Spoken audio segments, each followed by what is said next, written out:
आज की वीडियो में क्या क्या है, आप सबसे पहले यह मुलाहिजा कीजिए। इनका दिल 8-10 धड़कनों के बाद एक धड़कन मिस कर देता था और फौज ऐसे लोगों को भर्ती नहीं करती। यह एक बड़ी नाकामी थी। मैं 5 महीने पहले अपने मां बाप, बहन भाइयों, रिश्तेदारों और दोस्तों को इंडिया में छोड़कर पाकिस्तान आया था। किसी ने किसी पागल से पूछा था, क्या तुम पागल हो? उसने कहा, हरगिज नहीं, मैं पागल नहीं हूं, मेरा सिर्फ दिमाग खराब है। अल्लाह ताला ने आपको कहां तक पहुंचाना होता है, यह सिर्फ और सिर्फ उसकी जात जानती है। लिहाजा सिर्फ और सिर्फ उस पर एतबार करें। यह जात रास्ते भी बनाती है और आपको उन रास्तों पर डालती भी है। मैं हूं जावेद चौधरी और आप देख रहे हैं माइंड चेंजर। हमारे साथ एक साल में 10 लाख लोग जुड़ चुके हैं। अगर आप इनमें शामिल नहीं हैं तो आप इस सुर्ख निशान को टच करके इस चैनल को सब्सक्राइब कर दीजिए और घंटी के इस निशान को भी हल्का सा पुश कर दीजिए।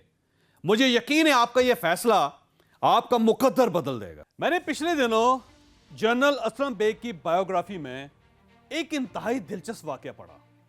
यह पाक आर्मी के 1988 से 1991 तक चीफ भी रहे हैं और इनका दौर इंतहाई मुश्किल भी था और अहम भी था।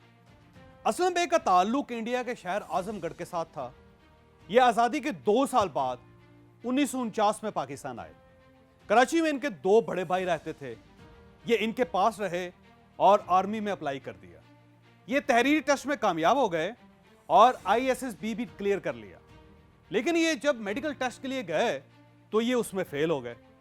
इनके दिल की धड़कन का इशू था। इनका दिल 8-10 धड़कनों के बाद एक धड़कन मिस कर देता था और फौज ऐसे लोगों को भर्ती नहीं करती। ये एक बड़ी नाकामी थी और इस नाकामी के बाद असलम बेग को चुप करके घर बैठ जाना चाहिए था या फिर ये इन्हें किसी और फील्ड में कोशिश करनी चाहिए थी। ये मायूस भी हो गए, लेकिन इनके बड़े भाई हार मानने वाले नहीं थे। ये इन्हें 3 मुख्तलिफ हार्ट स्पेशलिस्ट के पास ले गए और उनसे तहरीरी सर्टिफिकेट लिया कि असलम बेग की बीमारी कोई ऐसी बीमारी नहीं जिसकी बुनियाद पर इन्हें फौज के लिए अनफिट करार दे दिया जाए। ये हार्ट बीट में मिसिंग के बावजूद फौज के लिए फिट है। बड़े भाई ने इन सर्टिफिकेट्स की बुनियाद पर असलम बेग से अपील करवाई और हार्ट स्पेशलिस्ट की राय उसके साथ लगा दी। फौज ने 2 हफ्ते बाद इनके लिए मेडिकल बोर्ड बना दिया। बोर्ड में एक मेडिकल अफसर और एक कर्नल शामिल था। इन दोनों ने असलम बेग साहब से पूछा, आपके दिल की 8वीं और 10वीं धड़कन गायब हो जाती है, आपको यह तकलीफ कब से है? असलम बेग साहब ने जवाब दिया, मुझे यह तकलीफ 5-6 माह से है। इनसे पूछा गया, वो कैसे? असलम बेग साहब ने कमाल खूबसूरत जवाब दिया। इनका कहना था, मैं 5 महीने पहले अपने मां बाप, बहन भाइयों, रिश्तेदारों और दोस्तों को इंडिया में छोड़कर पाकिस्तान आया था। वो सब लोग मुझे जान से ज्यादा अजीज समझते थे। मैं उनके और वो मेरे दिल में रहते थे। मेरा ख्याल है उनको छोड़ते वक्त मेरी कुछ धड़कनें उन्हीं के साथ रह गई। मैं आगे बढ़ने से पहले आपको चंद लम्हों के लिए रोकूंगा।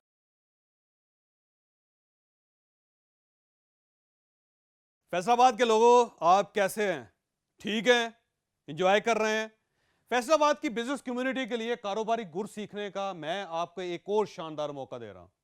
आप अपने कारोबार को कैसे बूस्ट कर सकते हैं, अपनी फील्ड की लाइमलाइट में कैसे आ सकते हैं, अपने क्लाइंट्स की तवज्जो कैसे हासिल कर सकते हैं, खतरात और नाकामी से बचने के लिए कौन कौन सी एहतियातें करनी चाहिए, एक कामयाब बिजनेसमैन के अहम पॉइंट्स कौन कौन से होने चाहिए, और आप अपने मुलाजमीन को कैसे बरकरार रख सकते हैं, कैसे होल्ड रख सकते हैं। मैं आ रहा हूं 7 अगस्त 2021 को आपके शहर फैसलाबाद में। हमारे बिजनेस सेशन का हिस्सा बनिए और जानिए कामयाबी के पर्दे के पीछे कौन कौन से राज होते हैं।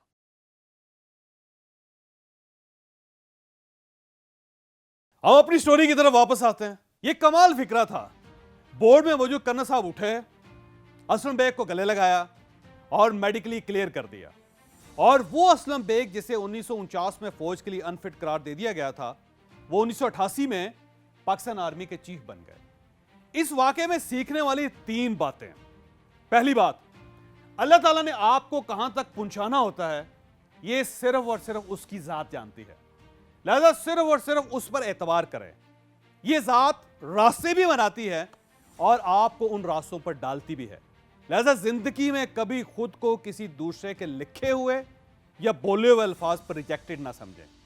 दूसरी बात, आप कभी मायूस ना हो, कभी गिव अप ना करें, फेल होने के बाद भी ट्राई जारी रखें।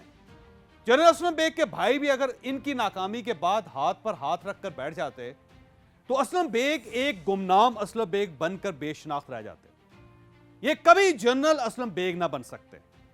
इनके भाई ने हिम्मत की, मेडिकल सर्टिफिकेट इकट्ठे किए और भाई को दोबारा बोर्ड के सामने बैठा दिया और ये कामयाब हो गए। और तीसरी बात, कम्युनिकेशन, बात करने का ढंग दुनिया का सबसे बड़ा जादू होता है। अगर आप ढंग से बात करना जानते हैं तो फिर दुनिया का कोई शख्स आपको हरा नहीं सकता। किसी ने किसी पागल से पूछा था, क्या तुम पागल हो? उसने कहा, हरगिज नहीं, मैं पागल नहीं हूं, मेरा सिर्फ दिमाग खराब है।